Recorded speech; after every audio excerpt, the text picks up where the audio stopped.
Good morning and welcome to another edition of Jukebox Judgment. Here with me, Dawn Parry. And this morning we have 5 fabulous judges on newdawn.fm joining us. We have Steve Lillywhite, Barry Upton, Steve James, Phill Brown and Smiley, who's another Steve, Steve Smiley Barnard. All the Steves in the house. Ding, ding. Good morning. Good morning. Good morning. Good morning. Good morning.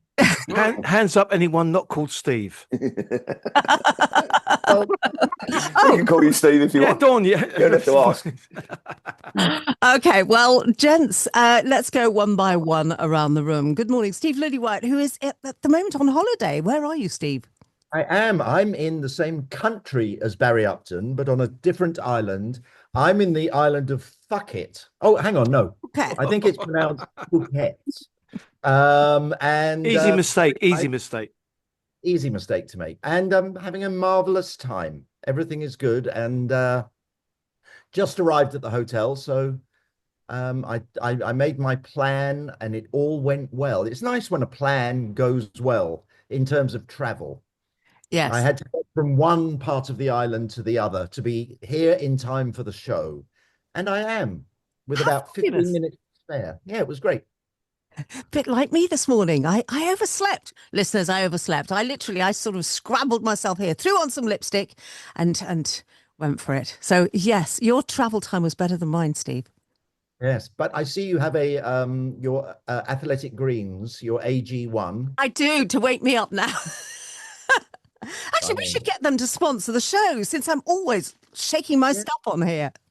I love mine, I have to say. And they've just improved the formula. I got an email from them this morning. So check out my spam mail.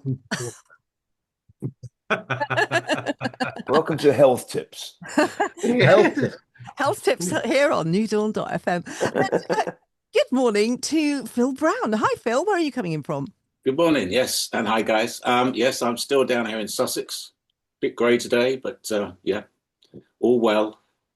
Wonderful. I ought to let listeners know as well. You've just joined the Drive Time family, and your first show comes out on Wednesday, next Wednesday at 4 p.m. So we have 2 of our fantastic judges who have become part of the Drive Time family here on newdawn.fm. So proud, so pleased. Thank you so much. So we have Barry Upton at 4 p.m. this evening today. Yes, I'm looking forward to that. Got some great tracks. And yes, I'm here in Thailand, but not on an island. I'm actually on the mainland in a place called Pattaya. Pattaya. Okay. And that's how you say it. That's how you pronounce it. Exactly. I know. There's 3 ways: Pattaya, Pattaya, or Pattaya. But the correct way is Pattaya. Not potato. Okay, so let's thank you very much for that, Barry. You say potato. Pomme de terre, yes. But very quickly, so Phill Brown actually is coming in from? I'm still in Sussex. As he was 2 minutes ago. So, excuse me, is Phill doing an afternoon show? Yes. Oh, that's fantastic. I know, starting can't today. wait. Starting today. No, starting Wednesday. He'll be Wednesdays. Right, every Wednesday. I'm the Friday guy. Yeah, it may not be every Wednesday, but it is. It's a one-off at the moment. Well, I'll talk him into how it goes. Hopefully. You'll be more in the whispering Bob mold, as opposed to Barry Upton, who is more in the excitable mold. Well, excitable, energetic is mine. Yeah, very energetic. Yes. Yeah. No, it'll I already know it's good. Anyway, let's move on to Steve James. Good morning, Steve James, coming in from Brisneyland, as we like to call it. And it's quite miserable and dark and cold here, and I'm loving every minute of it because it's winter and it's great. Oh, that sounds a bit strange, but it's cooled down and it's raining and grey and lovely. Okay. Welcome to Brisbane. Always a pleasure to have you with us here on New Dawn FM on Jukebox Judgment. Thank you, Steve James and Smiley Barnard. Good morning, Smiley. Good morning, everybody. How are we all? We're good. How are you? I'm okay, thank you. Slightly hungover, actually, if I'm honest. Well, always good to be honest, Smiley. Yeah. Okay, well, it's always a pleasure to have you on the show as well, Smiley. In fact, it's a delight to have all of you here. And I think it's time we moved on with our first artist. Have we all got pens and paper at the ready and everything? Okay, wonderful. So, Emily, I've only got a red one today for some reason, but never mind. I've got a red one as well. How bizarre. And by the way, Dawn, we do appreciate you throwing lipstick on for the He's listeners. quick today, isn't he? Thank you. Well, this is because the video will go up as well, Barry. So I'm sad that you haven't got your lipstick on, darling. Anyway, let's move on. I'll go and get it now. Good man. And your guy liner. Yeah, so well. Okay, let's move on with the Let's move on. artists today. This is Jeff the Fish Lefroy, Lefroy, and the track is called A Little Less Grey.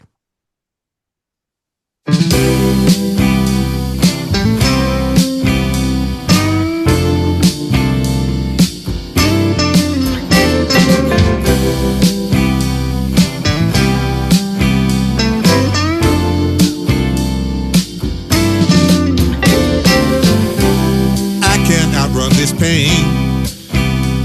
Every place I go, here it comes again. Last thing at night and in the morning, my eyes filled with tears without warning. So much time we spent together, I fooled myself it would be forever. There's a hole in my heart and it's bleeding. Will I ever shake off this empty feeling? Thank you for all the love you gave. Thank you that you felt the same. Thank you for all the love you gave. You made my life a little less gray.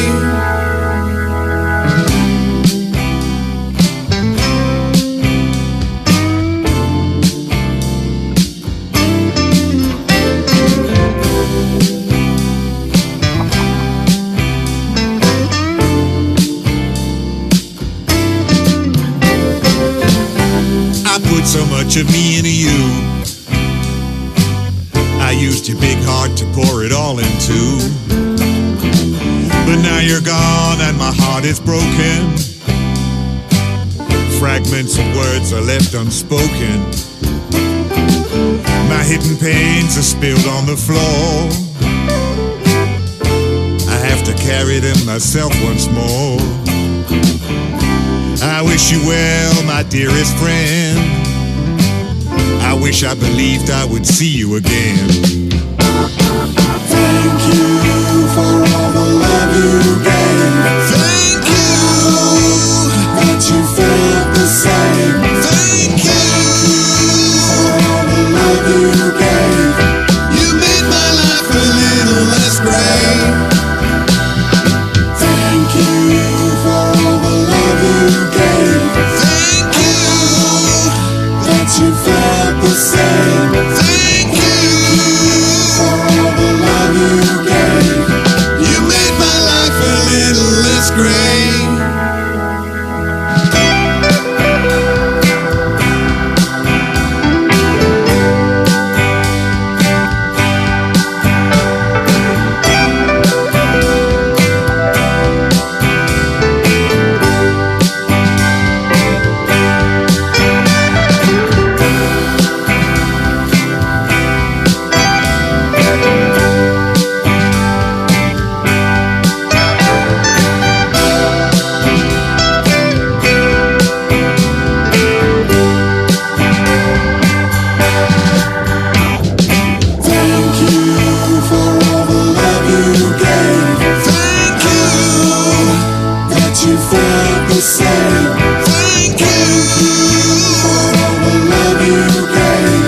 You made my life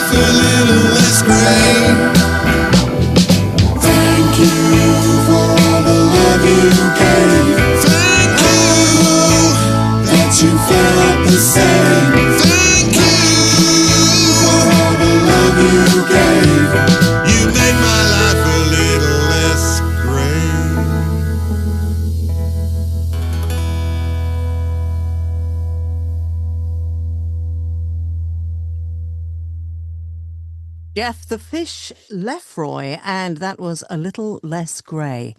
And I will give you details about Jeff the Fish Lefroy in just a moment.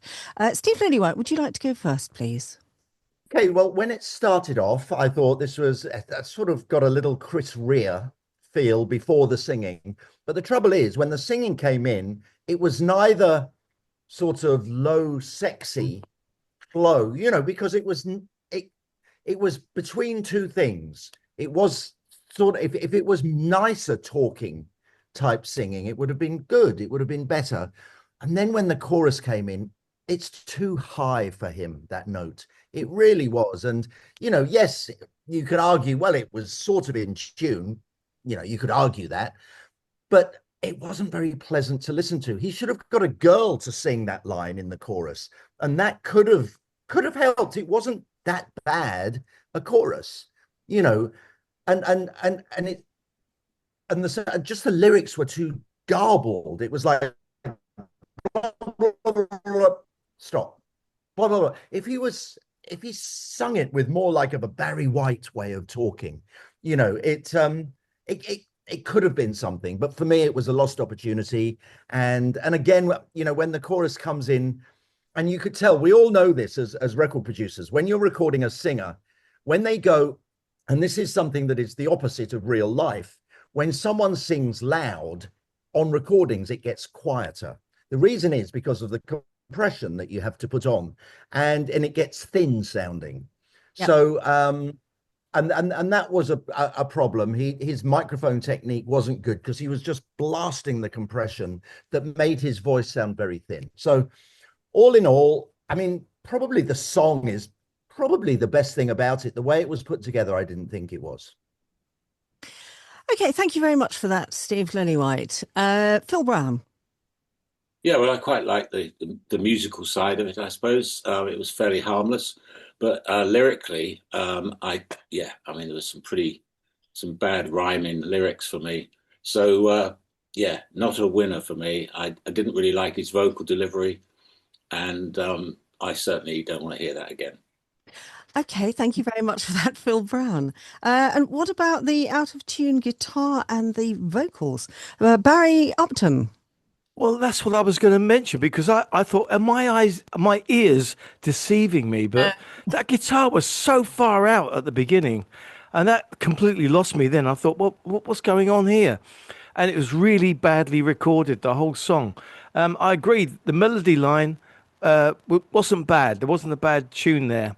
But I agree with Phill, the lyrics were a little bit banal, and it didn't... we kept putting sunglasses on and off because I really didn't want to hear any more. It was badly recorded. Well, I did put mine on, but I only took them off because I couldn't see. They're not my prescription sunglasses. Steve James. Well, I've written here, strange chords in the verse. I don't think that they actually knew what the chords were, even though it was out of tune. I'm sorry, I was just hearing this horrible clash. Yes, I didn't mind his vocal delivery. I didn't like the lyrics. You're right about that. And my other thing that I've said is, what mic was he using? Because it was so thin when he hit the chorus. It was like brutal. I had to turn it down, which is unlike me.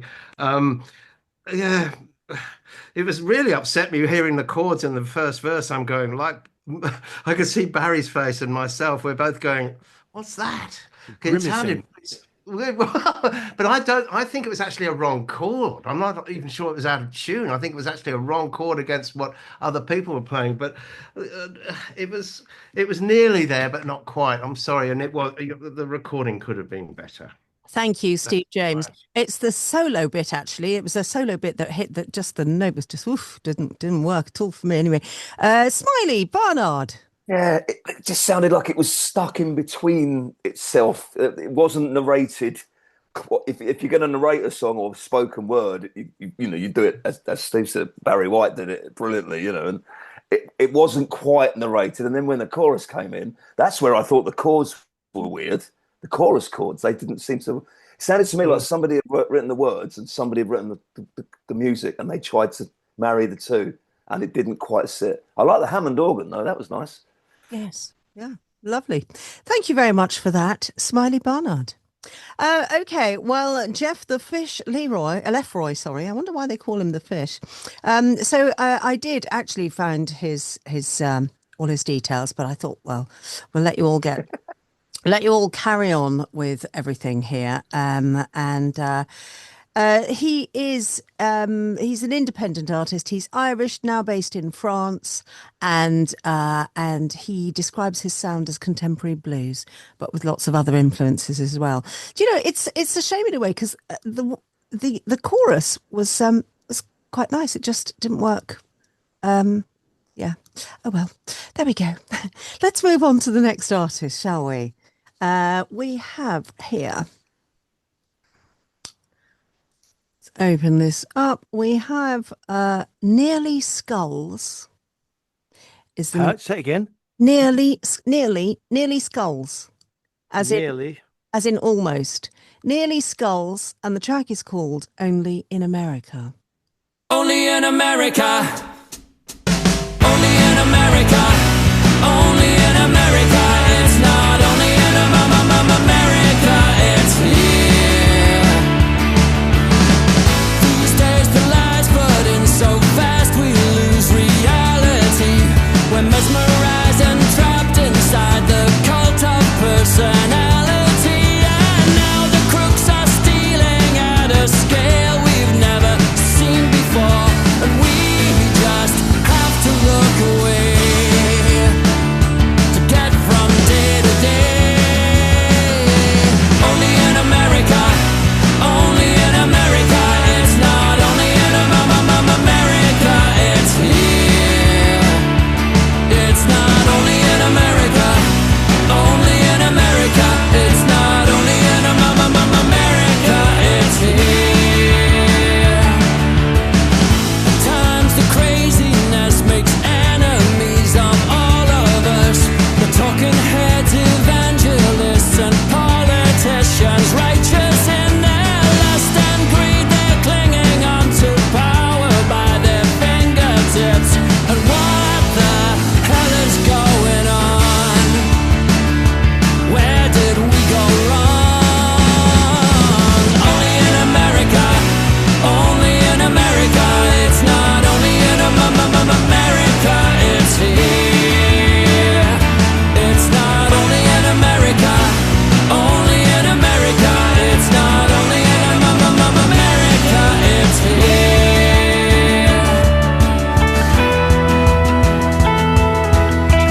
Stop and look around you at the cameras and cars, satellites and make them shows and burger bars. Don't you ever wonder where on earth you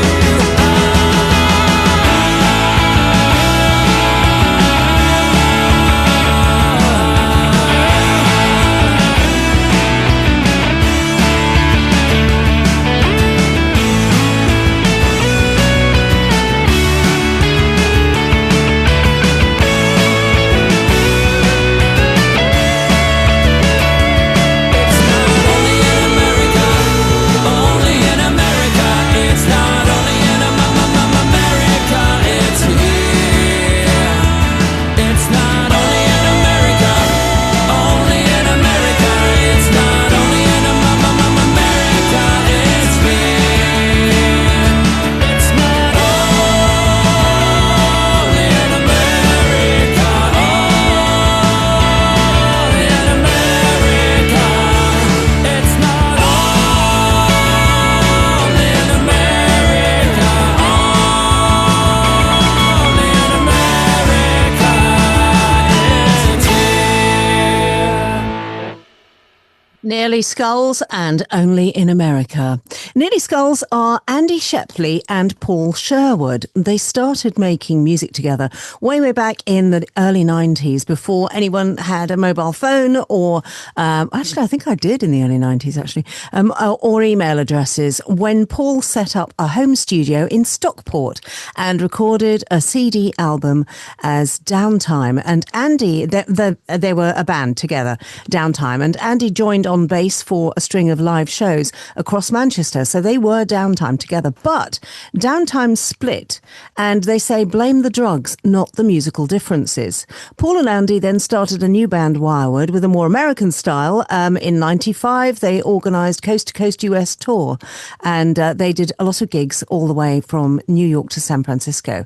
And anyway, so Paul and Andy, eventually the band's luck ran out years back. They were backing Fleetwood Mac and all sorts of artists. Anyway, Paul and Andy got caught up in day jobs and families back in Manchester after all of that in the 90s.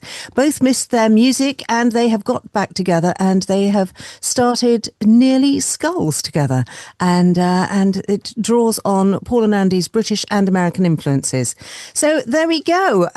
It's an interesting little background to them there as well. Barry Upton, would you like to go first, please? Yeah, I thought it was had makings of a really good pop song, but I think they used the word America a little bit too much, and they obviously love that word. And what happens with if you say a word too much, it starts to become a little bit weird. And I just towards the end of the song, I got really fed up with it. So the America as well. You know, it's okay. You can do things with that. It can be used cleverly, and it can also be used annoyingly. And I was 50-50 on this song. There were bits of it that I really liked, and other things of it which just annoyed me. So I'm gonna have to sit on the fence on this one. This is a 50-50. Okay, Steve James. Oh dear. It's sort of Green Day without nuts, as far as I'm concerned. I'm sorry. It doesn't have any. The subject matter requires some bollocks, and it doesn't have any, which is a shame. I like the some of the lyrics. I thought they were good, but I couldn't hear enough in the verse. I thought the vocal was a bit buried there. It just lacked energy for me. I mean, I know it was quick and everything, but it just lacked a bit of, I can't use any other word apart from bollocks, really. It just lacked it, you know. Moving on, sorry. I'd love to get my hands on something like that because it was nice, but that's the problem. It was nice. Okay, needed more balls then. Right, okay. Oops, that's my vitamins falling on the floor. Smiley. I enjoyed it. It was pop-tastic. Let's be honest. It was pleasant on the ear. I agree with Barry. The bit that grated on me after a while. The first time round was like, oh, that's kind of interesting, and the 12th time round it got on my tits, if I'm honest. But it was a pop. I think Steve's right. If it's the sort of song as a producer, if you got hold of that, that would be lovely. If someone came in your studio with that tune, there's so many things, light and shade and colour you could add to it. Found it a little bit one-dimensional. But there's a great song in there, a very pop-tastic. But I don't think it's the finished article. I think they should give it to a producer. Okay, thank you very much for that, Smiley. And I'm sure you could go to town on it, on the drums, in fact, as well. Phill Brown. Yeah, I rather liked it. I mean, I could hear that on the radio. It's classic pop, isn't it? I totally agree with Steve. In the verses, the vocal just seemed so much quieter. The choruses worked well, good hook. But in the verses, it needed to come up to a 3dB. But overall, I thought it was, yes, rather pop-tastic, as Smiley said. Lovely. Thank you very much, Phill. And Steve Lillywhite. Well, just to carry on with the pop-tastic sentiment, I've got to say, I loved it. It did remind me a little bit of Green Day, but more, I was thinking that could be a theme tune for a 90s American sitcom. And it could be Q, you know, like Friends or something like that. Yeah. And no, I didn't mind it at all. I thought they were good, and I like the way they cut out a couple of beats in the chorus, so it jumped. It was, you know, it was in 4/4, but then in 2/4 a couple of places. I thought that was sort of clever. I didn't think it was bad. I mean, you know, compared to the first song, it was okay. It was a movement in the right direction for me. Yes, thank you. Not that difficult. Yes, thank you for that, Steve. Gorgeous, the fish. Poor Jeff. Jeff Yeah. the fish, yes. Well, anyway, so Nearly Skulls. Actually, I rather liked that as well because it was just light and frothy and fun. And Steve Lillywhite, I have to mention all your surnames now because there are so many Steves in the room this morning. But Steve Lillywhite, I think, yeah, I can easily see that as, or even in a teen, a teen kind of show, whether it's British or US or whatever, it would have to be American, really, wouldn't it? Only in America. Anyway, would I play that on the radio? Yes, I would. I also rather liked their backstory. You know, they've done the drugs thing. They came back from that. They did the US tour thing. They're obviously mature, very much more mature now, because that was way back in the 90s. So, you know, I like that. I like it when people are brave enough to have another go at things. Instead of just giving up just because they've hit a certain age or had children or, I don't know, doing the humdrum things in life. So thank you for that, Nearly Skulls. Right, we are going to move on to Starjets and the Mystery Girl. Now, this is interesting. Because this isn't at all what we will expect, I'm told. So let's have a look at this, and then I will read the private message that came from Paul Bowen. So this is Starjets and the Mystery Girl. The track is called Small Town Rich.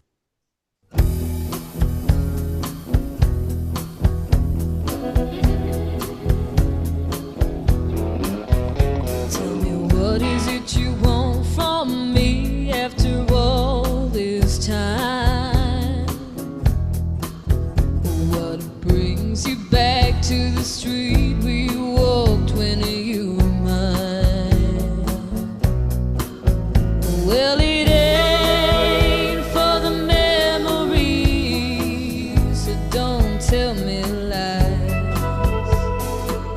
Your good life's gone bad, and I can see it in your eyes. She drove into the street that night to take you away. Behind every faded curtain, a window, I could hear them say that the dream was yours if you just bent to her will. Played the perfect prince to Daddy's little princess on the hill. Well, it should have been me. I was your lover, maybe star-crossed, but I know you never loved her. You told me that was it. You dropped me like a stitch and went off with your small town rush to hold me through my lonely nights. To hold me through my lonely nights. I still picture you and her together on your wedding night, as she wove a little spell on you in a virgin white. And yet I bet through all her greed she couldn't know what you were. Never thought the bridal suite could end up the cheapest place on this earth. Well, it should have been me. I was your lover, maybe star-crossed, but I know you never loved her. You told me that was it. You dropped me like a stitch and went off with your small town rich to hold me through my lonely nights. To hold me through my lonely nights.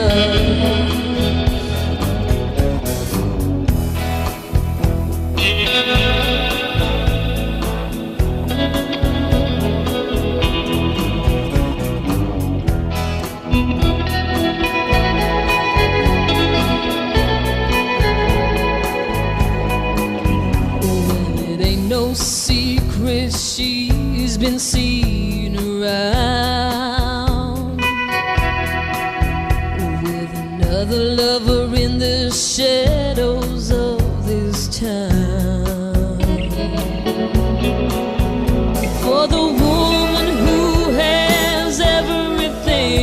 must be hell that we all know. Marriage made in heaven is falling down to earth like a stone. Well, it should have been me. I was your lover, maybe star-crossed, but I know you never loved her. You told me that was it. You dropped me like a stitch and went off with your small town witch to haunt me through the lonely nights. But it should have been me. I was your lover, maybe star-crossed, but I know you never loved her. You told me that was it. You dropped me like a stitch and went off with your small town witch to haunt me through my lonely nights. To hold me through my lonely nights. To hold me through my lonely nights. To hold me through my lonely nights.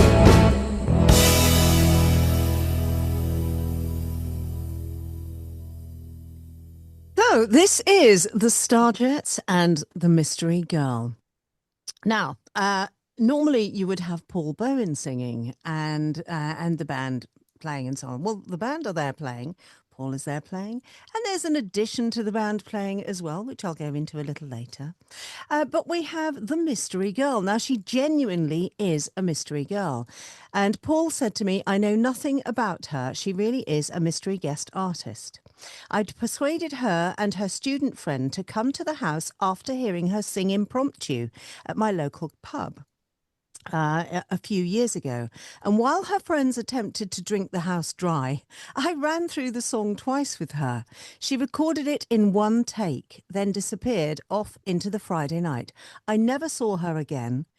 She told me her name was J, as in the letter J. Or it could be J-A-Y. She'd come from Ireland to study ballet. That's all I know about her. I've been trying to find her ever since. Even went to Sadler's Wells a month ago. An Irish ballet company were performing, but she wasn't among them. So that is it. That's all that we have on that. And he's built the track all around it. Okay, so Smiley, would you like to go first? Yes. I love that, but then I suddenly realised I played drums on that, didn't I? You did. Did I? Yeah, I did. Yeah, I thought I did. Yeah. Because it sounded really. I love Paul. He's an absolutely lovely man. I've played on a few Starjets tracks, and every time he sends me something, I always put a track down. I think it's the greatest drum track ever, and then this time I put it down and sent it back, and he just sent back a text saying, "No, no, no, no, no. Can you simplify it?" So then I sent him back a really the blandest drum take ever, and he used it. So no, but he's always got a little hook in there, Paul. He's very clever. He always got that. There's something about him that's I really like, and there's something if you listen to that track, bizarre because I've obviously heard it a few times, and it really gets under your skin, that song. So yeah, I like Paul a lot. I enjoyed that track. She's got a nice low register as well, though. Phill Brown. Yeah, I enjoyed it. I thought there were some great components. Enjoyed the vocal, liked the song and the whole storytelling. I lost the vocal in a few places, and mix-wise, I think it could be more focused, a bit better mix. But overall, I enjoyed it. Good track. Okay, thank you very much, Phill Brown. Steve Lillywhite. Oh, Steve, you're frozen. Okay, we will move on to Steve James. He looks very pensive, doesn't he? How could he be frozen in Phuket? Frozen. Can you hear me? No, Steve, you may have to come back into the room, come out, come back in order to just use the same link. We'll move on to Steve James. Sorry, I really liked it. And obviously it's got a Bonnie Raitt vibe for me. I was waiting for the slide guitar to come in. I thought the vocal was great. And what a lovely story, by the way, attached to this. I thought that's excellent. I really like things like that. I thought the arrangement could have built a bit more. I agree with Phill about the mix, and we always do. But I mean, at times I did lose her vocal a bit. But I think it's because the guitars at times were too loud. Not the vocal needed to come up. I think the guitars at times are just a bit loud. But I really enjoyed that. I thought it was lovely. As I said, the arrangement-wise, it could have just built a bit more. That's the best for me so far this week. That was lovely. I really enjoyed that. Okay, thank you for that, Steve James. And Barry Upton. Yeah, I enjoyed it. I think I enjoyed the backing track more than I enjoyed the song. I like that laid back feel. It reminded me of Chris Isaak and that kind of style, with that very reverbed guitar. Yes. And I'm a big fan of that kind of surf guitar sound. It is beautiful. The singer was okay up to a point, and the melody line was okay. I was expecting a better chorus, to be honest. It was building up nicely, and when it got to the chorus felt a little bit flat for me. But overall, a very nice track, and I think Steve Smiley, the drums were perfect for it. Yes. Yep. Thanks, love. Okay, thank you very much, Barry Upton. And Steve Lillywhite. No, he's frozen again. Steve, you've got... It's a nice picture, though, Steve. He's got all smiley. No, he's not smiling now. Hopefully you can hear me. Oh. I think the hotel Wi-Fi is not so good. It's not very good. Can you hear me? Can you hear me? Okay, we can hear you. Oh, it says my internet is very low. It's poor signal. Oh, shit. Let me try. Okay, lovely track. That's it. Such a shame. I would have loved to have heard what Steve said about that. Please make a suggestion, Steve. Let me just try very quickly to... Steve, for the listeners, if we just move on with the next track, but what might be an idea? Yeah. We're not able to hear you either, though, Steve. Let me move. Il a disparu. Oui.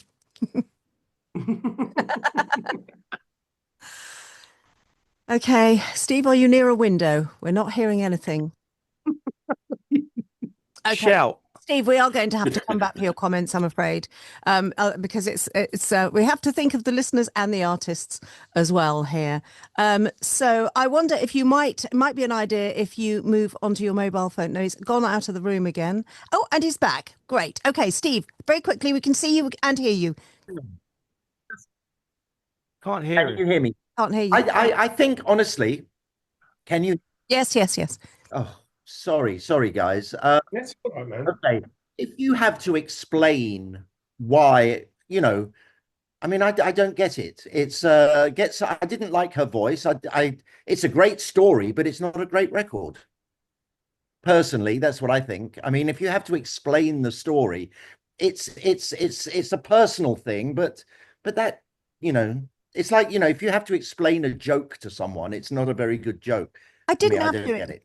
Okay, well, I didn't. So I can't. It's just the background that came with it.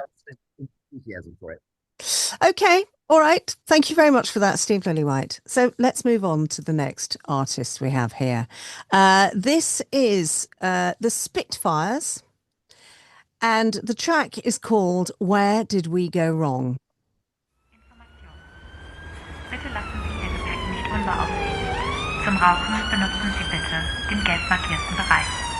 Information zu RE341 Richtung. Can't hide my lies. As you see it in my eyes, that something isn't right. I know I should let this go. I try to forget it and learn to start on my own.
I only wanted to change. I only wanted to change.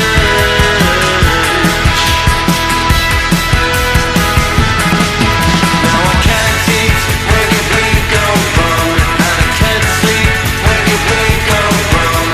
You see this happening for so long, as you just slip straight through my fingers. And I can't eat when your brain goes wrong, and I can't sleep when your brain goes wrong. You see this happening for so long, as you just slip straight through my fingers. The Spitfires with Where Did We Go Wrong? And they have about 5 albums worth of songs over a period of time, and they are starting a tour in October of this year as well. Just trying to find out where they're from. I'm pretty sure it is Bedford. Anyway, they're a British band. It's loads and loads of, I mean, if you honestly, so much stuff people write. There's just so much of it that it's hard to know exactly where they're from, when they started, and so on. But they are a British band and about to do a tour, and they've obviously been around for a long time. Doesn't tell me when they started, but there we go. Now that was Where Did We Go Wrong? And Smiley Barnard, would you like to go first, please? Yeah, I really like that. Really like that. They sound like a band who have got a lot of songs under their belt. Everybody played really well. Everybody had put something interesting in there. Like the hook, like the structure. Really like the middle eight, Mr. Lillywhite. We know we love a middle eight, don't we? Yeah, I thought it was really well constructed. It's the sort of song that I'd think must go and see them live, and that's the greatest accolade you can give a band. So yeah, thumbs up. In fact, I can just see now in about the 8th paragraph, they are led by singer and songwriter Billy Sullivan, and the Spitfires started in 2015. Okay, and Steve Lillywhite, would you like to go next? Yes, I've moved my position, so hopefully it looks like I've got a little bit more juice on my internet. I love the name. It's a great name for a band, the Spitfires. Just got, it's spit, it's great. Lovely, lovely. When you said where are they from, I thought Coventry, because it's like where all the two-tone bands started from and stuff. They sounded like they were good, but not quite as good as those two-tone bands. I think it's one of those things where you go, well, it's good. They may come up with something, there may be other songs that are good. Maybe live has a little bit more something, but in general, look, we love bands. We love bands who have a identity about them. And I would think we could hear 5 songs by the Spitfires and they're, you go, that's the Spitfires. That's a really good thing. So well done to them. Absolutely. Okay, thank you very much for that, Steve Lillywhite. And Phill Brown. Yeah, well, I love two-tone and ska. I just didn't really catch a lot of the lyrics. I thought the vocal delivery just seemed a bit mumbled. I wanted to like it more than I did, really. I just found it a little messy, but it's a really cool, the whole vibe of it. And as you say, a band, I can imagine it live. So really enjoyable. Just 80% right. I think there's areas where it could just be better. Okay, thank you very much for that, Phill Brown. Barry Upton. I always love ska and that kind of rhythm, and it was played really well. Recorded well as well. What I didn't like was the song. It just, where did we go wrong? Well, where you went wrong was you didn't write the song properly, and it just wasn't a two-tone ska type song. I know you can actually put any song really into that rhythm, but to be honest, I want to hear something a little bit more unusual, with some unusual lyrics and something a bit more character, and also a bit more character in the vocal. I found the vocal a little bit one-dimensional, and not so much personality as if you listen to some of those fantastic ska records from Coventry, as Steve said, they've all got character. And Mirror in the bathroom. Yeah, exactly. But the thing is that didn't have that character at the front of the record, the song. The back end was fantastic. Okay, thank you very much for that, Barry Upton. And Steve James. I actually like the song. Sorry. I just thought there was too much going on. It needs to be emptied out a bit. There was all that stuff, particularly in the chorus. I couldn't focus because there was guitars going with lots of reverb on them, which clouded the background, so the vocal wasn't present enough. Um, I liked it. I just, as I've written down here, there's just too much going on. I thought the feel was great. Just empty it out a bit more and be more confident in what you're trying to project. That's what I think on that. Okay. Otherwise, I thought it was good. Lovely. And you're right. The name of the band's brilliant. Love it. Okay, thank you very much, Steve James. So that is the Spitfires. Where did we go wrong? And there are comments coming in from listeners as well. But people love the Spitfires. Nick Philpott enjoyed the Starjets. This has really split listeners actually today as well. And Nearly Skulls, very popular as well. Okay, let's move on to the next artist we have here. This is Ghosts of Sunset, and the track is called Fade.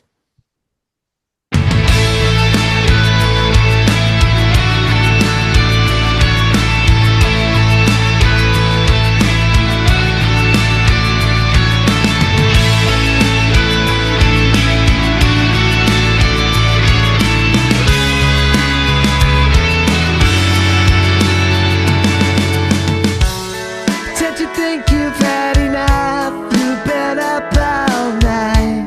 I know you're coming down hard, baby, I don't wanna fight. The sun is rising and you're still denying. You're trying to hide it, but there's something wrong. And now you've forgotten all the lessons we learned when I was on fire. Getting burned, we never saw it coming. Now the tables have turned.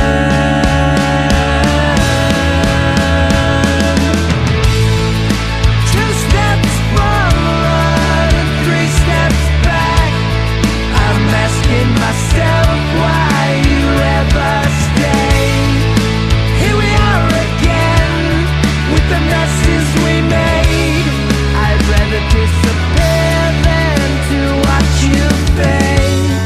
You held us together, you tell me forever. You said you would never leave me on my own. In the cold light of dawn, with the curtain still drawn, you're not even gone and I'm all alone. You can wear your disguises, but your cover's been blown.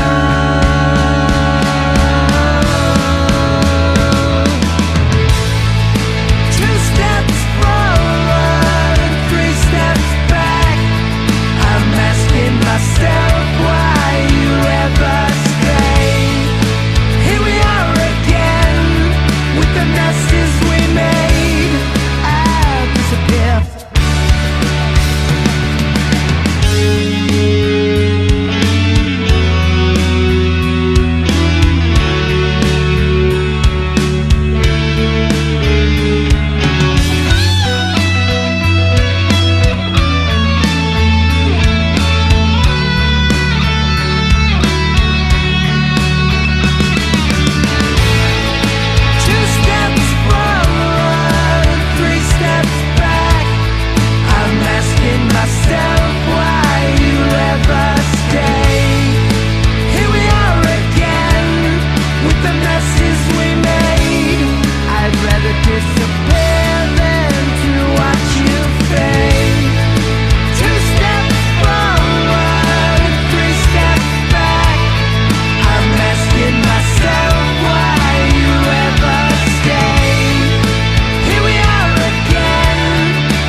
Ghosts of Sunset, and the track's called Fade. Well, Ghosts of Sunset features former Dutch Henry singer-songwriter John Merchant from Western Michigan, and former Michigan resident and multi-instrumentalist and former The Verve pipe drummer Todd Long. And there we go. That's all the information that I have on them, other than lots of information about the song Fade and what it stands for and what it's all about. So who would like to go first on this track? Phill Brown. Well, it's another of those tracks where the bass drum is the loudest thing in the room. I found the drum balance really strange. The snare seemed quite a way back, and the toms and the bass drum were really loud. Pretty good hook. Vocal got buried at times, and I'm not sure it's the best kind of performance vocally. But yeah, catchy. Yeah, I quite liked it. Bit 50-50. Okay, thank you very much for that, Phill Brown. And Barry Upton. One of the most popular songs to be played around Pattaya is the Cranberries song Zombie. And I don't like it. It's one of my pet hate songs. It's so really, I want to say thank you to Ghosts of Sunset for doing like Zombie, but with a new song over the top. And it works. I really enjoyed it. I love that track. And I thought the chorus was good. I thought the vocal delivery was nice. It was nice and very relaxed. And it worked for me. I really enjoyed the whole thing, I have to say. Okay, thank you very much. Yeah, I agree with Phill that the vocal was a little bit low at times. And I would have liked to have heard that come out a bit more, because the lyrics were quite good. Thank you for that, Barry Upton. And Steve James. Yes, it was the bass drum show, but I really liked the chorus, except I didn't think it was finished. It didn't resolve. It 2 steps forward, 1 step back, but it didn't. It went somewhere else, and I think he missed a trick there. That's what I think, anyway. I liked it. The mix lets it down a little bit, but the choruses are great, and I think you can tell that it's been mixed in the box as far as I'm concerned, but there's something there. I liked it. I really did like it. Thank you very much for that, Steve James. Steve Lillywhite. Yeah, I liked it. I especially liked his voice at the beginning. When it came in, I thought, oh, this has a sort of, it's quite a unique sounding voice. And then the song, there's a lot of bands who do that jing, jing, jing, sort of mid-tempo chug. And sometimes, the song, it's not great to have that mid-tempo chug. It doesn't really stand it out. But no, I thought it was pretty good, and it was hooky, and yeah, certainly not bad. If it's a real band who play, did we hear about them yet, Dawn? Yes, they are originally from Michigan, it says, but I don't know whether they're in the UK or whether they're promoting their stuff over here through somebody in the UK. I'm not sure. Yeah. No, I thought it was pretty good. Okay. Pretty good. I mean, it's one of those things. Look, just keep writing songs and push yourself to, as Steve James alluded, it's almost like you wrote it and you thought that's the song. Sometimes you have to write it, put it away, and then go back and go, right, some parts of it are good, some parts we can that extra 10%.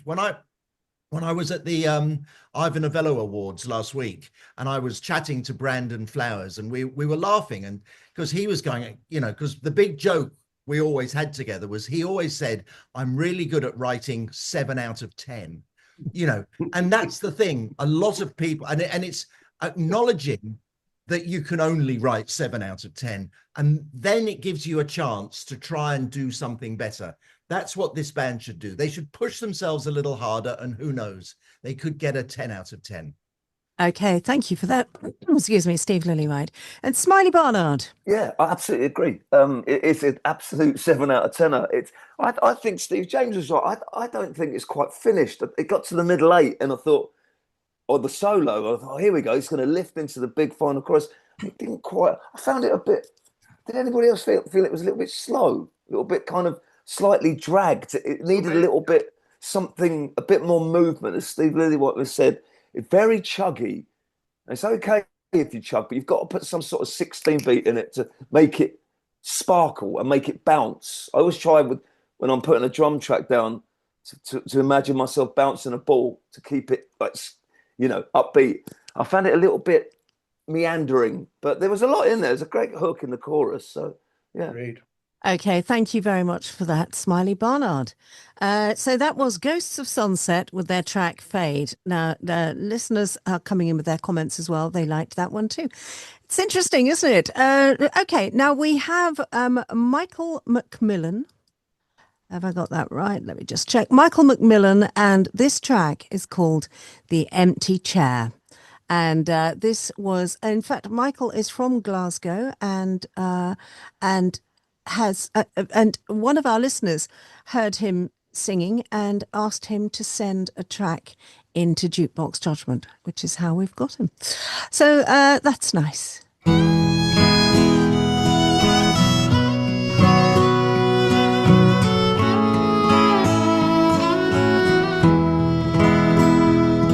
On the old chair by the fire he spoke of Jesus and of God.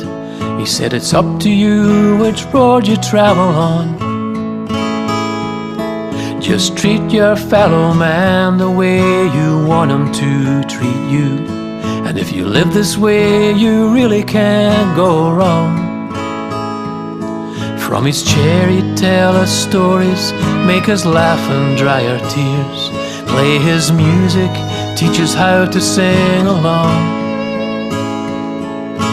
Talk with us and listen to our worries and our fears. But one day without warning he was gone. And the old man was the kindest that I have ever known. I regret the times I didn't seem to care. Through our teenage years he missed us, but he never let it show. I looked up one day to see he wasn't there, just an empty chair.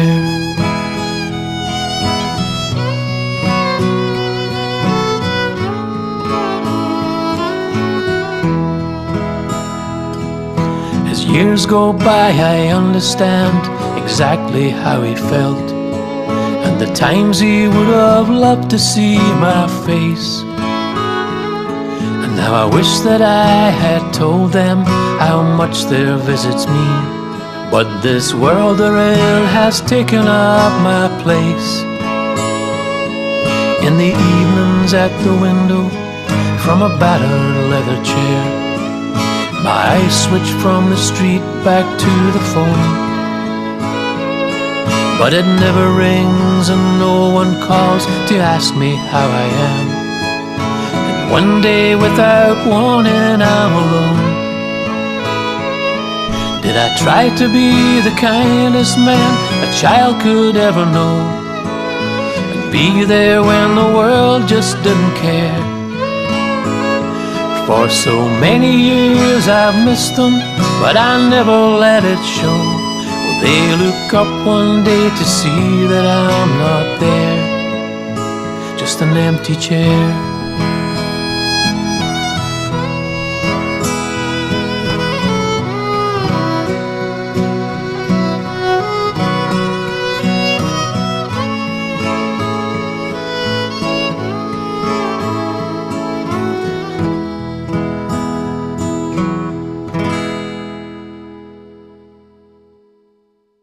Wow, lovely piece of folk. What a lovely piece of folk there. Steve Lillywhite. I love that. Oh my God. That was just awesome. I mean, just you got that from the very first, the first couple of lines he sung, you go, I'm in. What's he talking about? I want to hear this story. And he had a beautiful, lovely voice, you know, and I hate being churlish. I would have, if I had been making that record, I would have made the violin a special moment rather than an all through moment, you know, just, and then when it came in, it would have been beautiful. It just maybe shouldn't have been there all the time. That would be my only thing. Other than that, I loved it. I loved it. Great. I think it's a completely live recording with just done as they're performing. It's only him and somebody playing a violin. Yeah. I mean, that would be my only thing. Perhaps you know, just the if you close your eyes and imagine hearing it, just just tell the violin player to stand back a little bit. Yeah. That would be the only thing. I mean, other than that, lovely. A beautiful story as well. And you know, you get to a certain age and you can't help but be a little bit reflective. Wow, enjoyed that. Steve James. Oh, I've just written, love it, proper. That was fantastic. I've got nothing else to say, really. That was gorgeous. You know, beautifully sung, nicely recorded. That was perfect, really. I mean, there's nothing you can criticize about that. You either love it or you hate it. I loved it. I thought it was fantastic. Okay, thank you very much, Steve James. Phill Brown. Yeah, I'd agree. Great vocal sound, my kind of level as well. Just he's in the room with you. Yes. Makes a refreshing change from some of the things we hear. So yeah, overall, just thumbs up. It's overall just beautiful. Really enjoyed it. Okay, thank you very much for that, Phill Brown. Smiley Barnard. Yeah, I think the sign of a great song is where it doesn't actually need anything else. It was just him, a guitar and a violin. And the greatness of the lyric, it didn't need anything else. Usually you'd need to bring stuff in to disguise the fact that people are getting bored after a minute, but it kept you listening because the story was so interesting. I'm totally intrigued what Barry's going to say. Me too, because he that's why I really am, because I've got a feeling we all loved it. I've got a feeling he hated it. I have to say, I've left Barry until last because he initially, right at the start, he sort of went, oh God, no. So Barry. On, Okay, Barry. right at the beginning of the song, when they started mentioning about Jesus, and I thought, oh no, here we go. It's going to be one of those religious songs.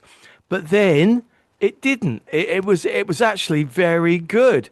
And I have to say, I agree with everybody. It really was a great song. It didn't need anything else. The violin was a great choice of instrument because it's such an emotional sound. And I think it was really well recorded. And the guitar was well recorded. The vocal, as Phill Brown said, it was right in the right place. And after that initial first line, I just grew into it, and it got me. Yeah, I'm with you, Barry, on that. As soon as I heard that first line with Jesus, I was thinking, no, here we go. But I think we all did. It redeemed itself. It did, yes. So that was delightful. Yeah, very good. Absolutely. I loved it. I absolutely loved that. Just got me right from the off. Okay, so that was Michael McMillan with Empty Chair. Let's move on to the next artists. We have this band are called Showbiz, and the track is called What a Fool I've Been.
So that is Showbiz, and the track is called What a Fool I've Been. Showbiz are from Indonesia. They are now Jakarta based. They are an indie dream pop duo, and they are about to release What a Fool I've Been. In fact, as they are from Indonesia, Steve Lillywhite, would you like to go first on this? It starts, and obviously I'm going to say what everyone's going to say is that, I mean, it's just so messy, and there's just you can't hear anything, and it would be so easy in about 5 minutes. You know, it's one of those things that what we would do, we just pull all the faders down and go, okay, and just push the faders up and go, that works, that sounds good, that's a great groove, because there's a nice groove in there. There's a nice groove, and then we'll pull other things and go, okay, we don't want to lose the groove. That's the first thing, because we love the groove. Let's put things in that keep making sure that hang on, that thing, that ruined the groove. Let's take that out. Yeah. It's not needed, because the groove is the most important thing. And they completely swallowed the groove. And it's a pity, because I don't know whether there's anything good in there. I have a feeling there probably is. And, you know, all the reverb on the voice, you know, it's too, take a hint from Michael, what's his name, and just keep it simple, honestly. But you know, it's a pity, because it could be good if someone just spent an hour remixing it. Yes. Okay. Thank you very much for that, Steve Lillywhite. And Barry Upton. Yeah, I love that name, Michael. What's his name? I was going to say that really tickled. That's fantastic. I love it. Yeah, exactly what Steve just said. I mean, it was so messy. It really was. And there was nothing that you could listen to and try to grab hold of. So it was just a noise, really, from the first second to the last. That's all I can say. Okay, thank you very much for that, Barry. And Smiley? Yeah, it sounds great in an elevator, because you know, it just. What you mean? It needs a lift. Started, and 3 minutes later it finished. There was like 4 songs going on in the same bit. The highlight of the whole thing was Steve saying what he just said about Michael. What's his name? That was so funny. Yeah, just as you say, you can't just put everything in, or if you know, bring it in, take stuff out, bit of light and shade, bit of colour. But they just press go and threw everything into it. I kind of got lost after about a minute, if I'm honest. Okay. I mean, I suppose the clue might be in the dream pop. Maybe it's meant to have these dreamy, hypnotic sounds. I don't know. Phill Brown. Well, I kind of enjoyed the backing track. I know there was a lot going on, but the whole kind of groove of it was really good. I thought the intro was way too long. And the vocal, I didn't really hear it. It was just buried in all this reverb. So if you take out the vocal, I think it was probably a great track for, you know, dancing on a Saturday night. But it could be, as Steve said, so much better with not an awful lot of work. It just needs a mix that's clearer, and definitely sort out the vocal. Decide, is it a vocal you want to hear, or is it just part of the track? But I did enjoy the groove, I must admit. Yes. Okay. Thank you very much for that, Phill Brown. They look very cool as well. These 2 young guys, they look very, very good. Steve James. Yeah, the first thing I wrote was the intro is too long. The groove was great, but after that it just became indistinct waffle for me. I beg your pardon, but it really did, and I couldn't focus on anything. It's such a shame. But Steve's right. You do push the fader up. Do we need that? No, we don't need that, etc., etc. It just needs a decent mix to be able to understand what the hell's going on after the intro. Okay.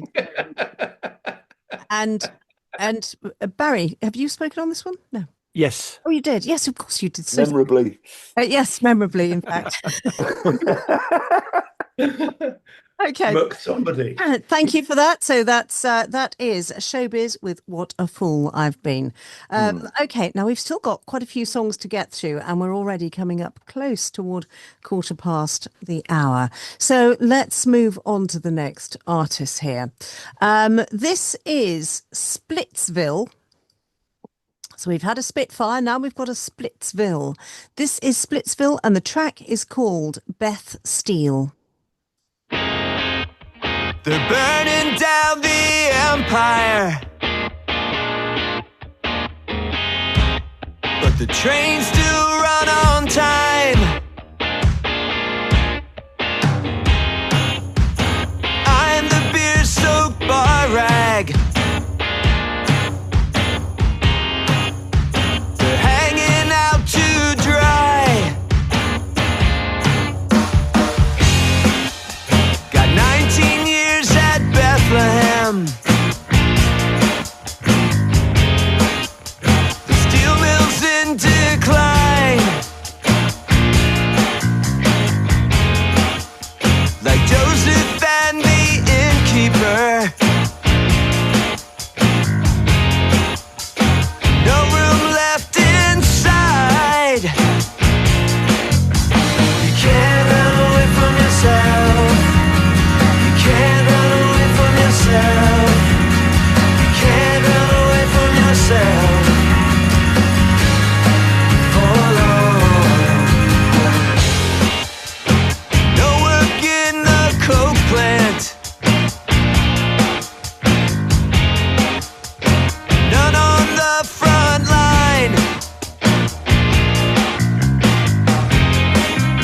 The pension fund is empty. Now all I do is drive. You can't run away from yourself.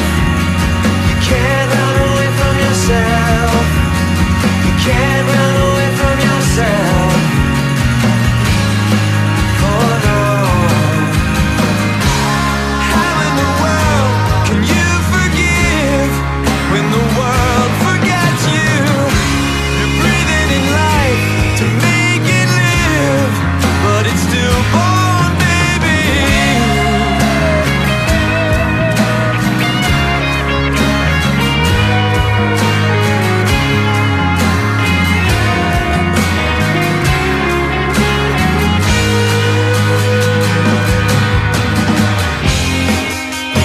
Little men with small ideas, committing little crimes, and I'm the pill-packed dope head. They're hanging out to dry. You can't run away from yourself. You can't run away from yourself. You can't run away from yourself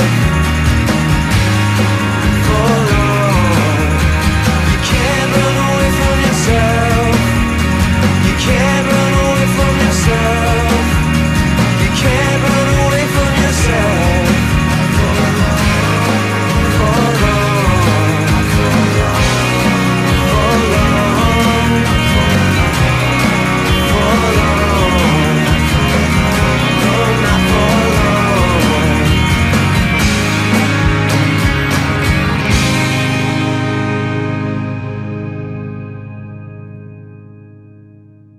Splitsville and Beth Steele. Now, Splitsville, they are a Baltimore group that formed after the breakup of the popular Greenberry Woods. And Splitsville formed in 1994 by identical twin brothers, Brant and Matt Hoosman.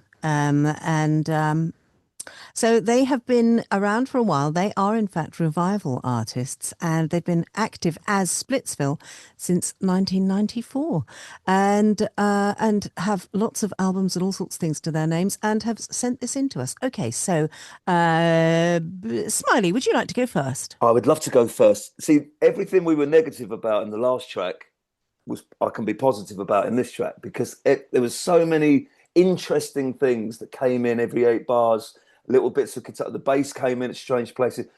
The strange thing was when it first got to the chorus, I didn't like the first time, but I loved it by the second time.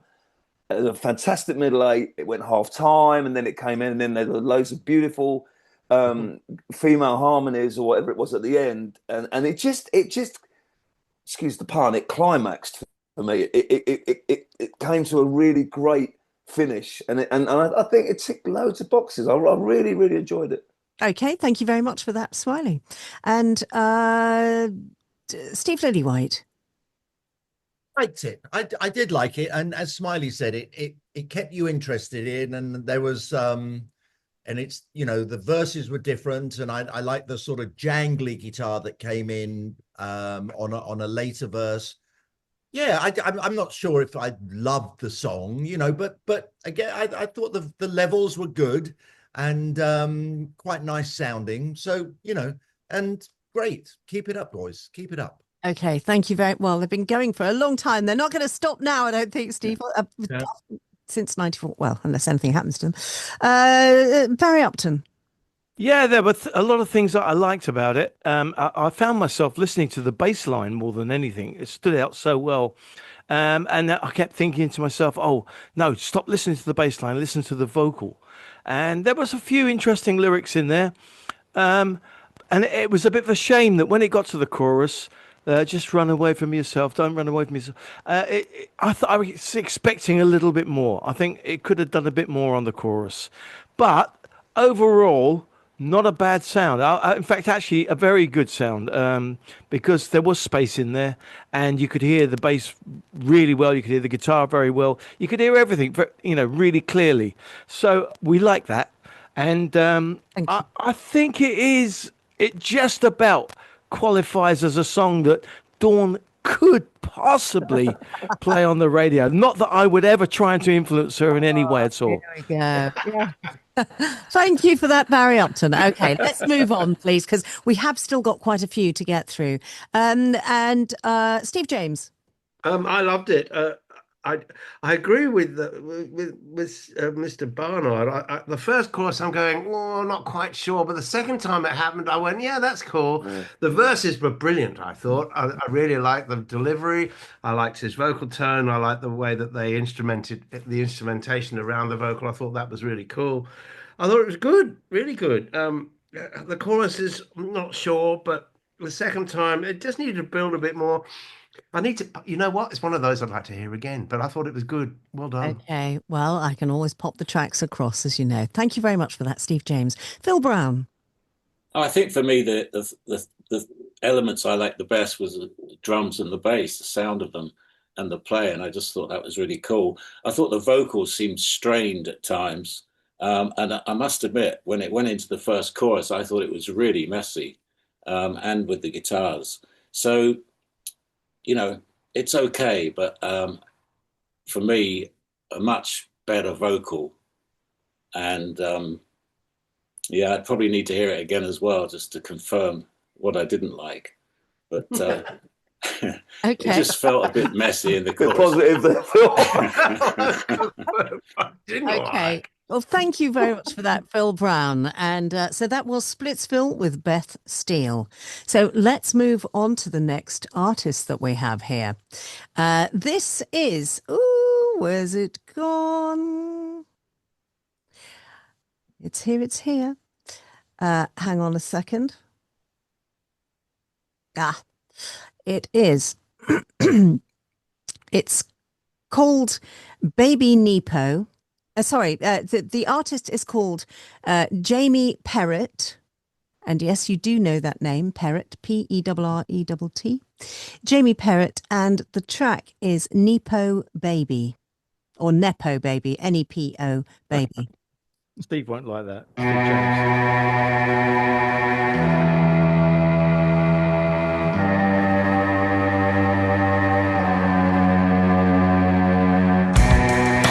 Make it so hard to love you. I try, but I fail each time.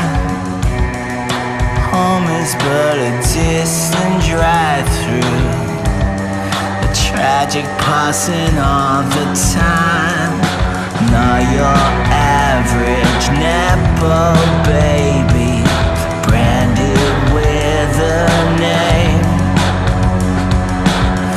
For the gift you gave me, but the pain won't dissipate. I'm not well, I'm not well, I'm not well, I'm not well. I'm not well, I'm not well.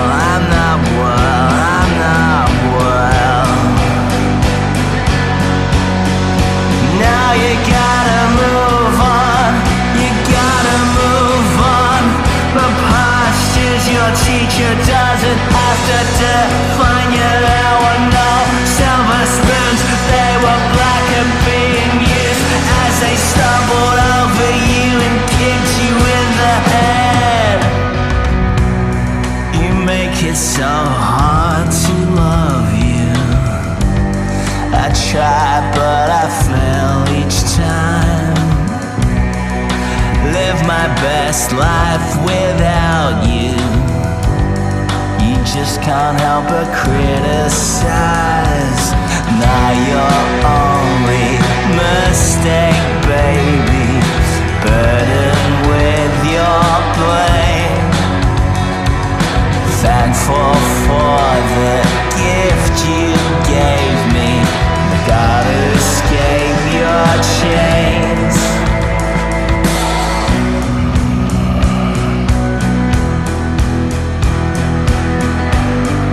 Mom, come home.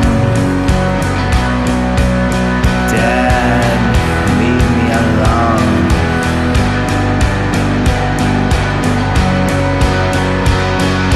I'm not well, I'm not well, I'm not well, I'm not well.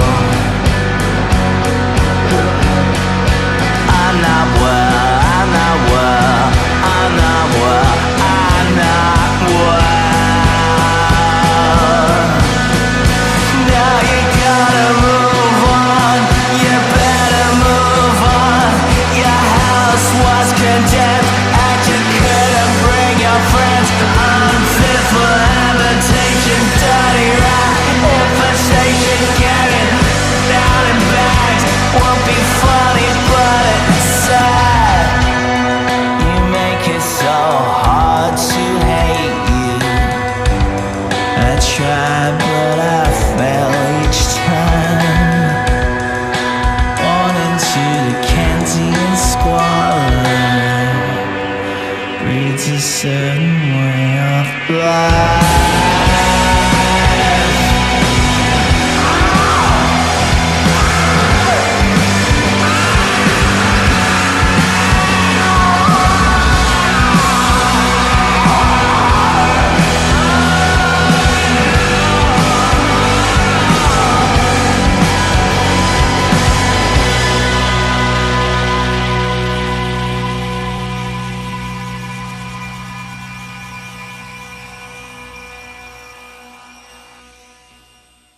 Jamie Perrott, and that was Nepo Baby. And I'm just having a quick look here. I actually came across Jamie when he was playing live, supporting a band last weekend.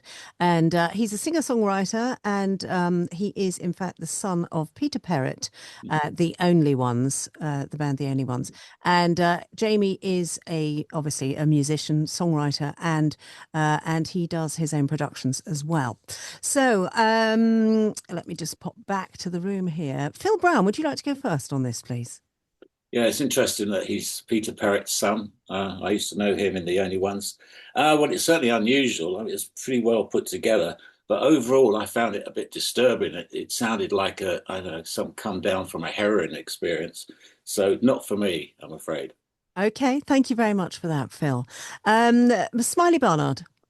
Yeah, I was a bit confused. It had brilliance in it. There was some really great play. When it started, there's a lot of build up in it. It felt like it was building into something for a long time, and as it built to a crescendo, it dropped down again. But then the outro, it suddenly found its groove, and it was over too soon. So I'd probably restructure it slightly. But there was a lot to like in there. But it was, as Phill said, it was quite disturbing. For 8 o'clock in the morning, it was a bit too much for my little hungover brain to take, if I'm honest. I've got to admit, I loved it. I really loved the groove it had going there. Steve Lillywhite. Well, you know, I also, I've known Peter Perrott since like the 70s, you know, and before Jamie was even thought about, I'm sure. And, you know, talk about like father, like son. He sounds like his dad singing, and I loved it. I mean, it's you know, is that a pop-tastic radio song? No, of course it isn't. But I mean, I like the way that he actually sped up the vocals in that one section. You know, it was interesting. If I would have mixed it, I would probably have not put so much reverb on the voice when you know, during the reverb voice sections. I probably wasn't needed. But no, look, I'm a huge fan. And I love Peter, and Jamie's keeping the family tradition going of making scary songs. Well done, Jamie. Yeah, well, I suppose it is meant to. Thank you for that, Steve Lillywhite. One thing that it did do, it did create a sort of darkness, I suppose. And songs are meant to do something to you, create something, get you to emote something. And I actually enjoyed. I loved that groove as well. Barry Upton, not looking so keen. Well, you know me, I'm not into the darkness side of things. It wasn't quite pop-tastic enough for me. It's not pop. It's not pop. No. But what I do understand is that there are people who will find that stimulating, that kind of sound. And it's just not for me. It was just, too dreary. But what I did like about it was the drama. There was elements of it, and there were moments where it suddenly burst into energy, or it would suddenly calm down, and it was okay, but it's not the kind of thing that I would want to hear again. Okay, thank you very much, Barry Upton. Oh, I can't wait to play again. Just to annoy Barry. And Steve James. I loved it, but I like things like that. You know, I thought the darker the better for me. It was unpleasant, and it could be even more unpleasant. I just think there was a little bit too much going on, but I did like it. I'm Not Well. It's fantastic. Yeah. You know, I thought it was great. I've written down here Iggy Pop and Killing Joke. I love, but that's, I love all of that. That's my sort of, I thought it was really good. How old is he, Dawn? I don't know. I don't know, to be honest. I mean, met with him, I like it, but it's difficult to know, to be honest. He must be in his early 20s. No, I don't think so. I think he's in his 30s. Okay. But who knows? It's very difficult to tell, I think. But I did enjoy the end. You're right about Steve Barnard. When it kicked into that, the ending section was fantastic. I thought I did enjoy it, but there wasn't enough clarity in because he's trying to say that he's not well. I want to really hear that he's not well. But I thought it was great. Sorry. No, don't be sorry. I agree with you. It's funny because I've got Barry on my right here, and there's me on the left. It's quite weird. You're the referee. Three of us loved it. Three of us were not so in love with it. It's how it goes, isn't it? Sometimes, that's the beauty. Three people are in a dark place. Three people are in a happy place. No, it didn't put me in a dark place, but I enjoyed the darkness of it. Great piece of art, really. That's what art is, isn't it? Okay, let's move on to the next artists we have here. And this is one... The Flower She Once Wore is the name of the track, and the artist is Phill Blundell. So Phill Blundell and The Flower She Once Wore.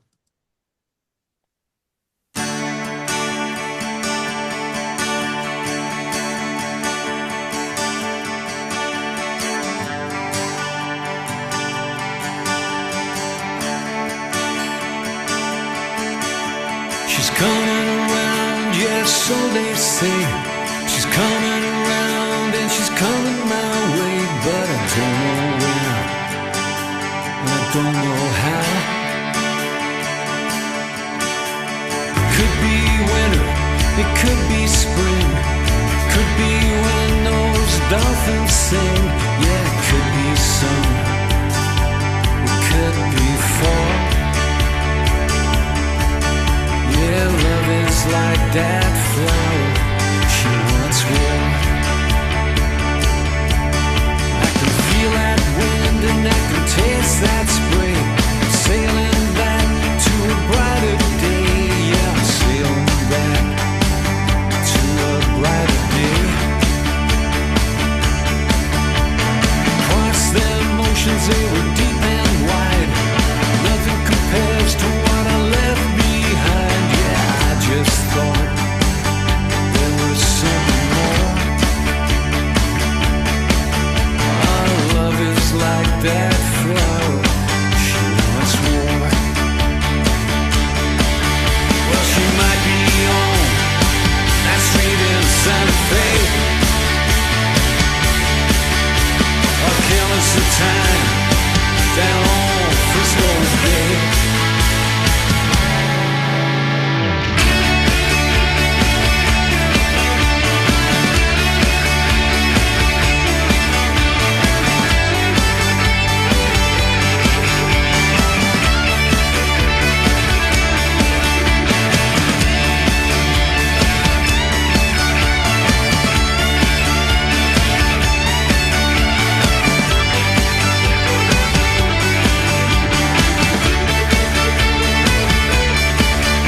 Phill Blundell and the flower she once wore. And I have no actual information here from Phill other than he is a British singer, and that's it, really. So people are saying it's very catchy. They love it. Listen to this with the roof off. Blah blah blah. Okay, so it's the song is about a man yearning for something more in life, but after sailing oceans deep and wide, eventually realizes that nothing compares to what he left behind. So, who would like to go first on this, please? Smiley? I will. Oh, Steve? Which Steve? I thought it was great, but why does everybody seem to think they have to fill the space all the time? He's got a lovely voice.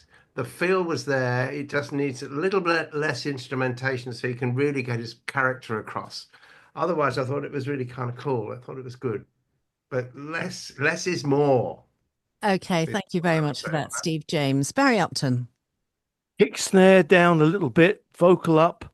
The mix was not good at all. I kind of liked it, but then I just found it a little bit too simple. I don't know. I'm going to actually sort of be a hypocrite because I can write simple songs as well, and so I don't know. That I think with simplicity, it's a very fine line between making it really good and iffy, and I just found this track a little bit iffy. Okay, thank you very much for that, Barry. I'm aware that it's almost 20 to the hour, so we need to whiz along a little bit with comments here, if we can, please, chaps. Steve Lillywhite. Yeah, I thought it was pretty good. I felt that all through the verses, the melody was very similar. Every line was the same, and you know, it's the usual chord change. So nothing really, you know, it was the same melody all through the chorus.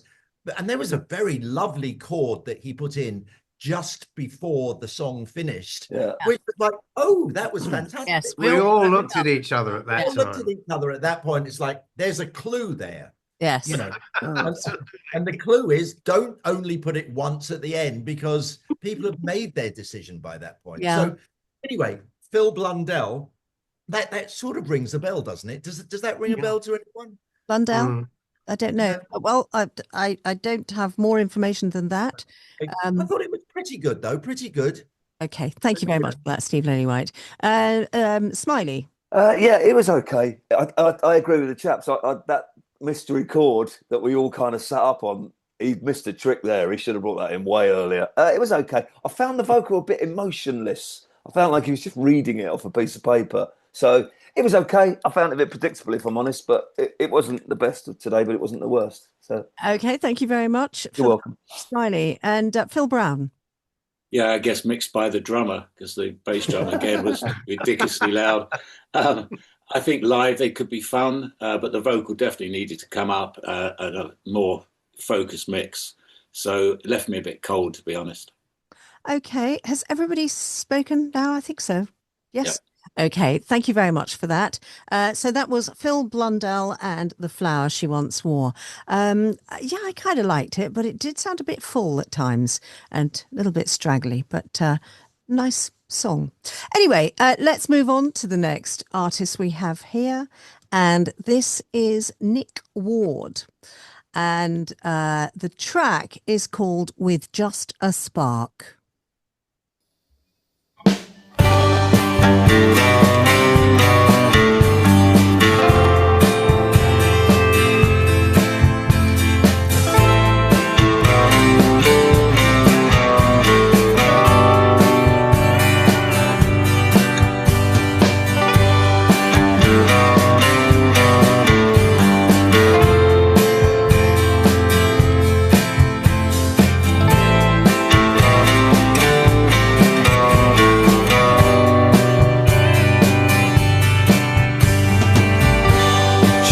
Beneath the burning sky,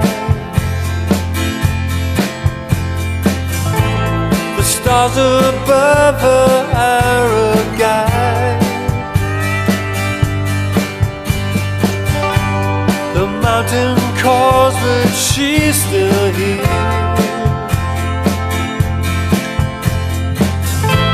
Her heart a map, the road is clear. Well, she's a shining light in a world so dark. She can change it all with just a spark. With just a spark. A dance of light beneath the moon. She hums a secret tune. Secret tune.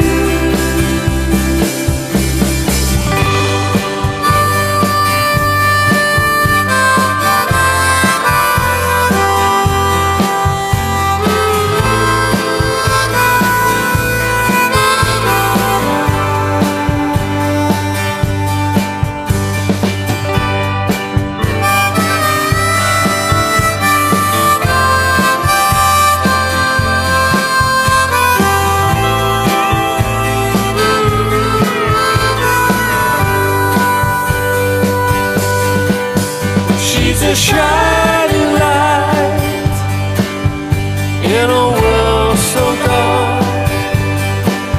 She can change it all with just a spark. With just a spark.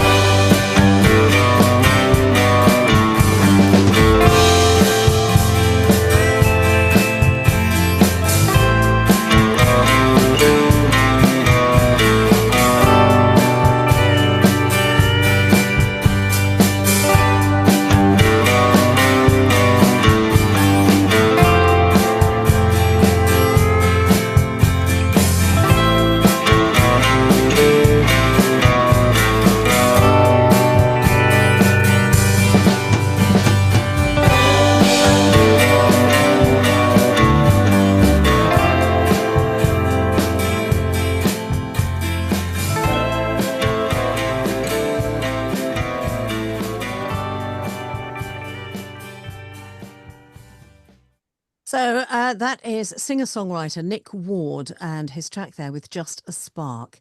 And Nick Ward is from South Wales, and that is about all. That's all that I've gleaned from the information that I can get there.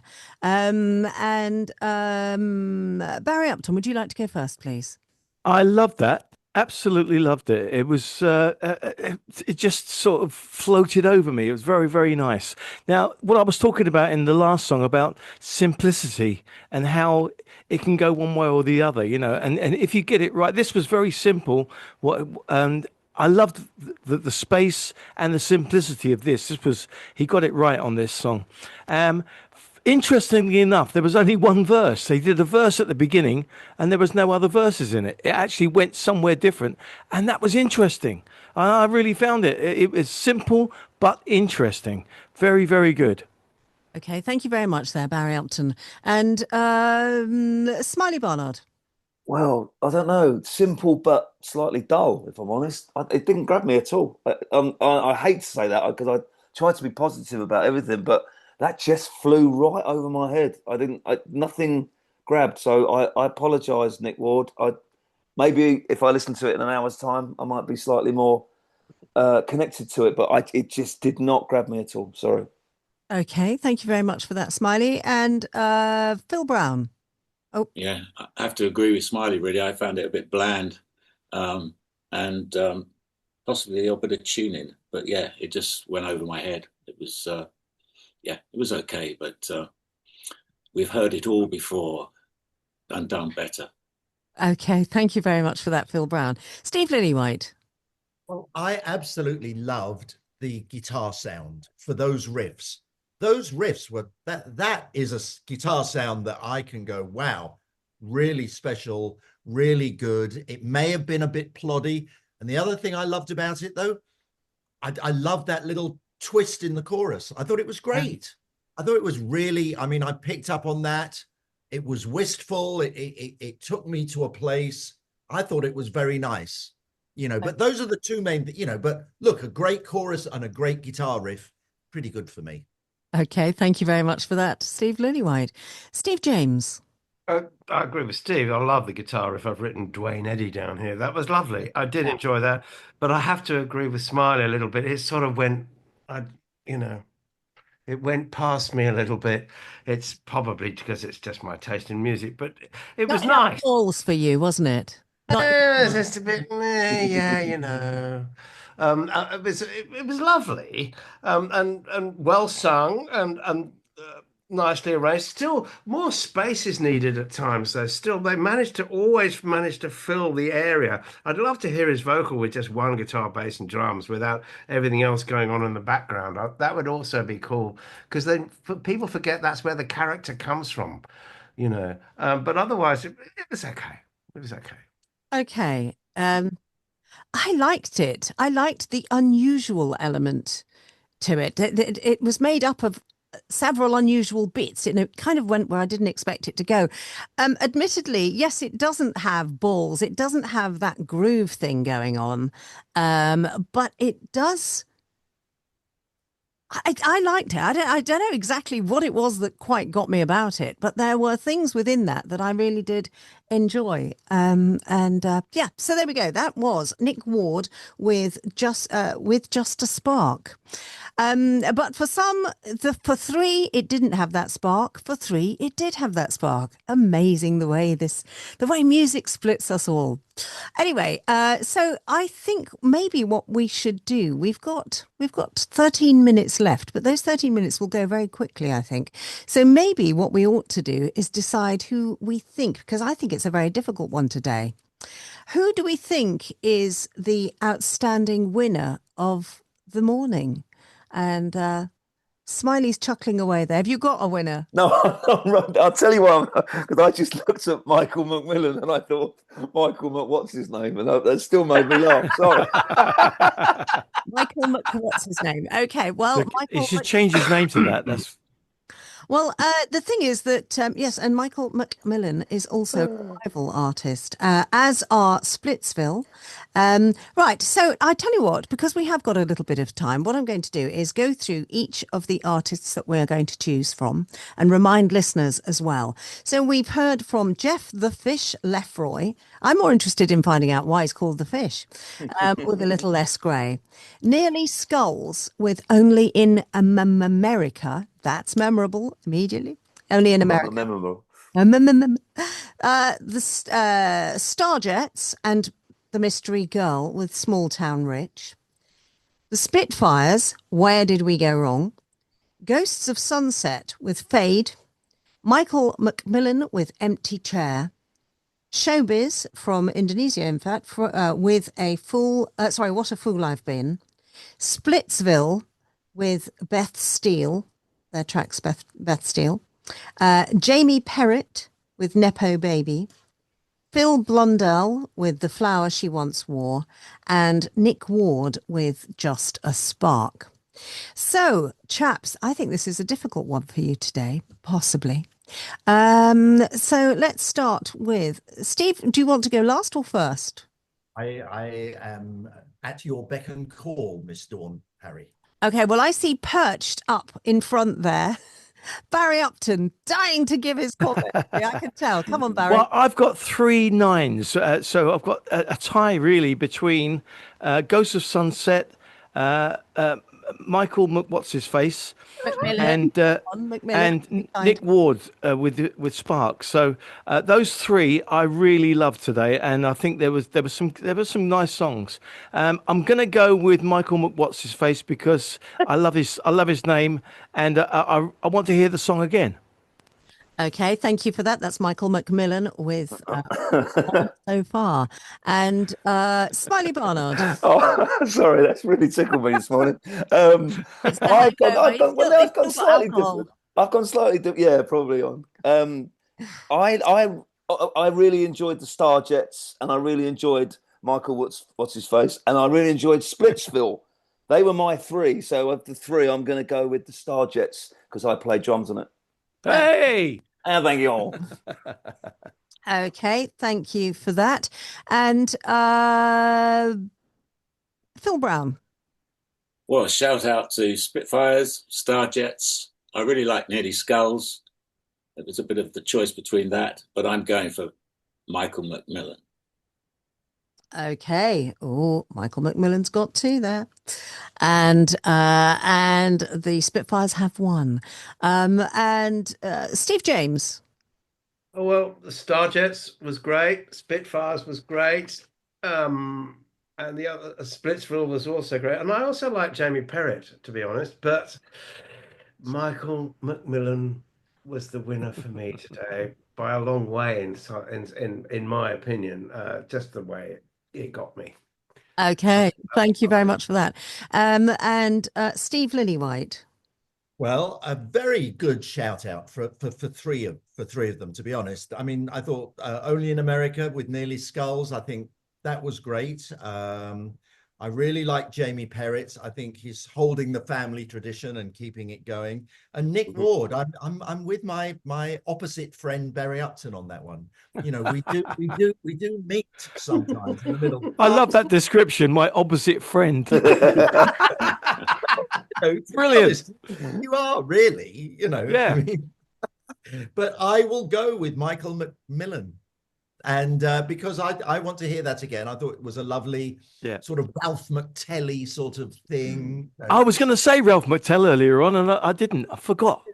You're exactly right. He would sound great doing that. Yeah, well, but Michael McMillan sounds great doing it. Oh, yeah. Okay. No, and what was the story about that story? What was the story? Is the story to Michael McMillan? That's yes. Ralph what's his name?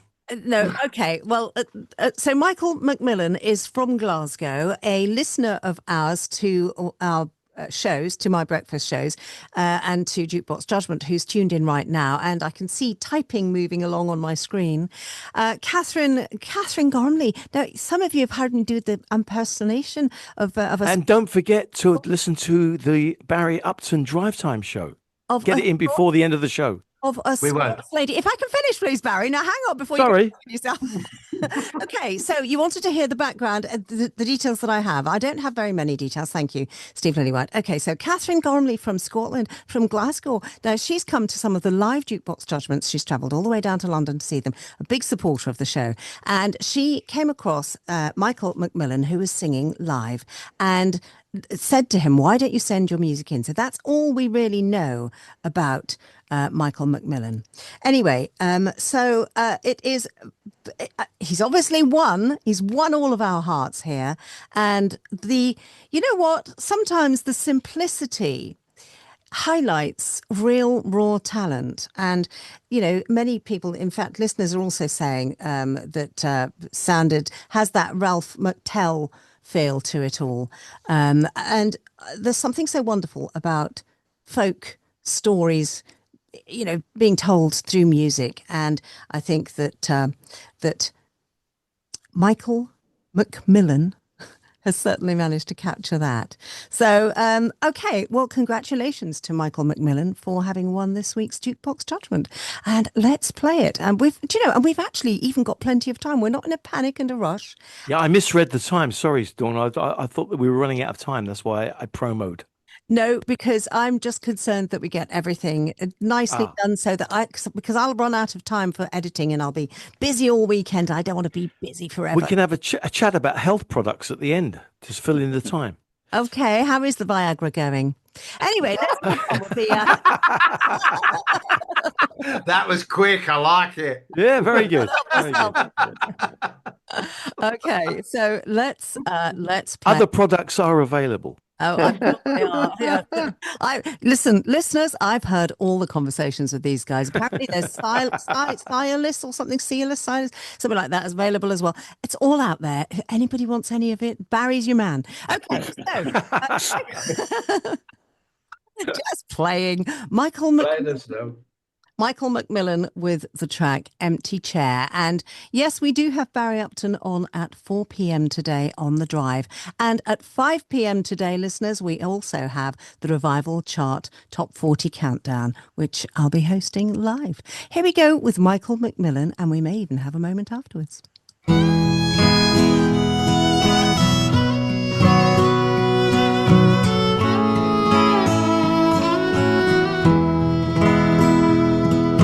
the old chair by the fire he spoke of Jesus and of God.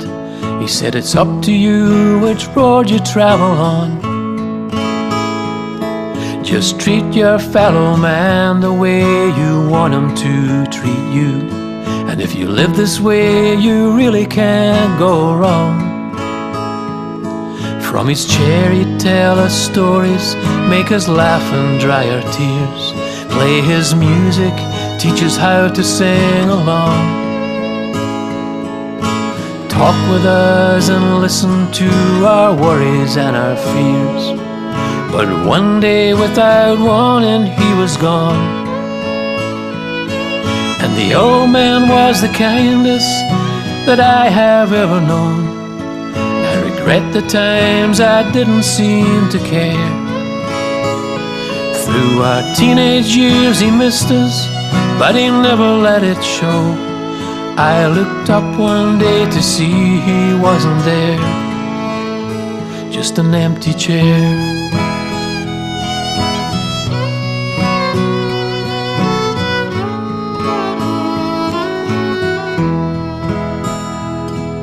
As years go by I understand exactly how he felt, and the times he would have loved to see my face.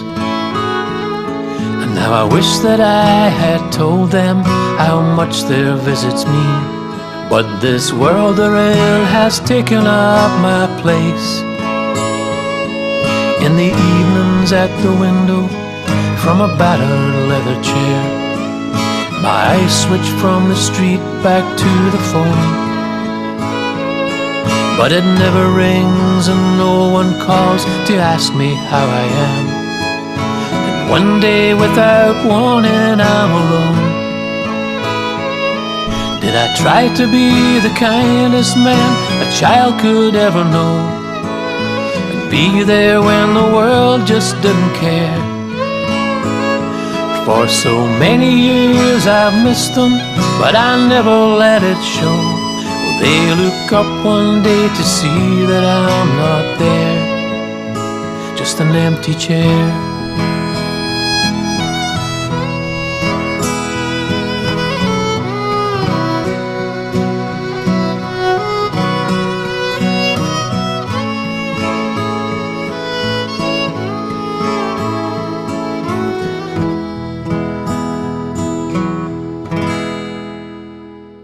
Oh, round of applause here. Just beautiful, absolutely beautiful. So, and very poignant as well, isn't it? Because so often, you know, we might, our children might take us for granted, and one day we won't be there. Or maybe there were moments we took our own parents for granted, and they're not there anymore. Yeah, beautiful, beautiful song. I think we chose well there. Yeah, great vocal sound. Just No, fantastic. everything about it was perfect. Yeah, beautiful. For me, anyway. I thought it Yeah. was lovely. Absolutely. Listeners are agreeing as well. Okay, well, we're about to go. Thank you so much for joining us. So we have Steve Lillywhite, Steve James, Barry Upton, Phill Brown and Smiley Barnard, and me, Dawn Parry, here on newdawn.fm. Thank you for joining us all on Jukebox Judgment. Over and out until next week. Well, later today, Barry and the chart show, of course.